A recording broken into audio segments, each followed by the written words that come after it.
வணக்கம் ஃப்ரெண்ட்ஸ், நம்ம இன்றைக்கி என்ன பார்க்க போகிறோம்னா ட்ராகன் ஃப்ரூட்டை தான் பார்க்க போகிறோம். இது ட்ராகன் ஃப்ரூட்டோட செடி.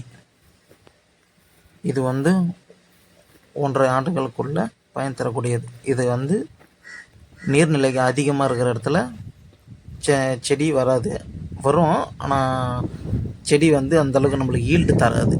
இது வறண்ட நிலமாக இருக்கிற இடத்துல தான் வளர்க்க முடியும். இது ஒவ்வொரு கல்லும் அதுக்கேற்ற விலை 1200 ஸ்டார்டிங். அதுதான் நல்லா பலமாக தாங்கும். அது இன்னும் இந்த ட்ராகன் செடிலாம் இன்னும் 2 மாதத்தில் பலன் கொடுக்க ஆரம்பிக்கும். இது நம்மளுக்கு 1.5 ஆண்டுகள் கழித்து இதில் அதிகப்படியான பலன் உண்டு. இதுக்கு 2 நாளைக்கு ஒரு தடவை தண்ணி விட்டால் போதுமா.